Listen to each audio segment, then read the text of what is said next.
on Voice of America.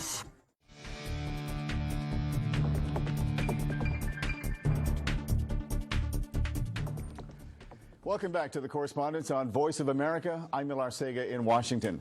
Well, not one to mince words, Pope Francis was in the news again this week, telling Europe that the region is, quote, elderly and haggard and in serious need of immigration reform.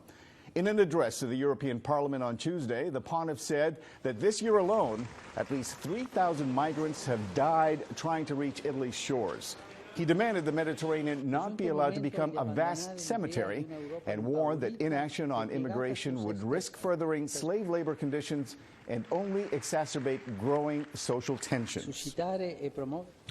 Immigration is just one of a number of important hot-button social issues the Pope has addressed in 2014 in what has been really an unusual year, to say the least, for the Catholic Church. And joining me now for more are Jerome Socolovsky, VOA's religion reporter in Washington, and Maria de Los Angeles Franco, senior editor with VOA's Spanish branch. Welcome to both of you, Jerome and Maria. Jerome, I'm going to start with you. You've covered several popes already. Covered Pope John Paul and Pope Benedict. What sets Pope Francis apart from his predecessors? Well, pretty much everything. I mean, that's a big answer. He is saying many of the things he says have been said before by Benedict and John Paul II, but his style is so different. He's all about communication, all about reaching out to people who don't live a Catholic lifestyle. He's open and willing to speak his mind on many issues. He certainly is, and we saw that this week in the European Parliament, right, where he said a lot of things that many Europeans think already. Maria, the Latin American services, or Spanish service particularly, is very intrigued by this Pope. They find him very fascinating. Is it because of his willingness to speak his mind? Is it his austerity? Or is it simply because he's from Argentina? May I take a page from your book? All of the above. All of the above. Yeah. First of all, he's dear to us because he comes from a region. He's the first Pope that comes from a region. So it is important to us. Now, you know, don't doubt it. But the truth of the matter is that he's speaking to issues that are dear to a lot of people in the world, not only in Latin America. You know, immigration touches all of us in one way or another all over the world. He has said it. You know, it's not a problem that is just of one region. It touches all the continents, most of the countries. So, you know, he has things that he's saying that resonate with a lot of people. And there are a lot of things that he says that does not resonate so clearly, but as Maria said, I mean, he's very open in some of his comments, particularly in Europe, where he spoke to Parliament there and suggested that you guys are too old, you elderly, and we need to bring in some fresh blood here, essentially. That was not received very well by some politicians in Europe. Yeah, well, this is a time of economic gloom in Europe. And many politicians there have skirted around these issues. Pope Francis addressed it in a blunt way. However, he has had some criticism for calling Europe a barren grandmother. That some feminists have taken issue with that, have said that if he wasn't surrounded by an all-male leadership in the Vatican, a female advisor might have caught that. Maria, do rank-and-file Catholics agree with everything this Pope says, or particularly on some of his more liberal views, particularly on homosexuality, on gay marriage?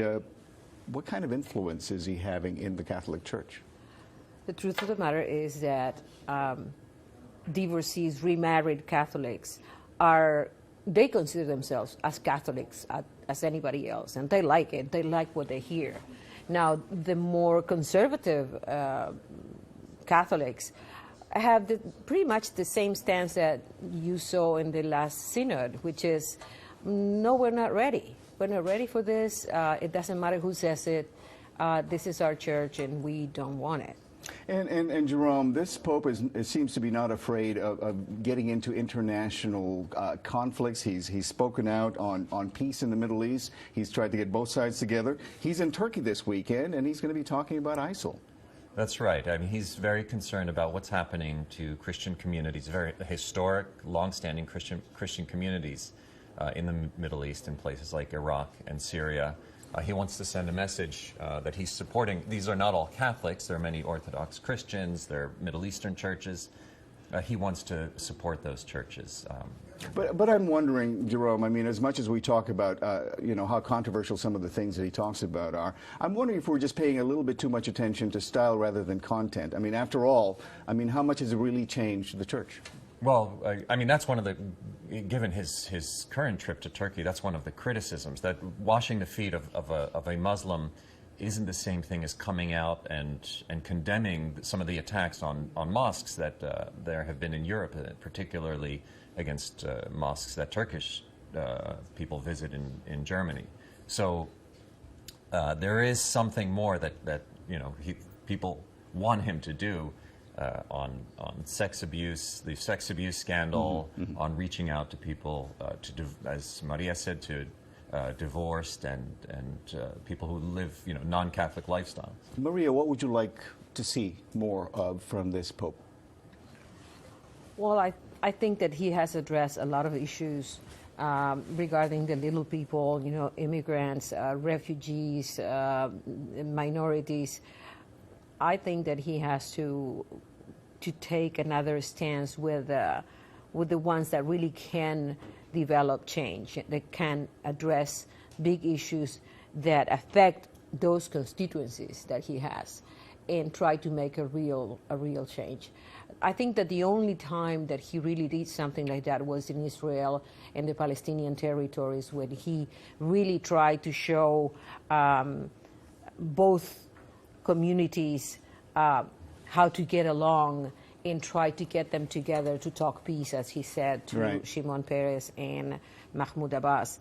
And probably that's the kind of thing that I would like to see more of him. The Pope has had a very busy schedule this year. A lot of travel. He's been to China. He's been to Korea, trying to unite the two Koreas. But we are anticipating a visit to the United States as well.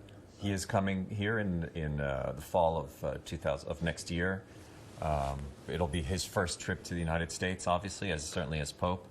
And he's going to Philadelphia, and there are rumors that he may visit New York and Washington as well. As head of the Spanish service, I'm sure you're going to be sending quite a few reporters. We're going to be all over it.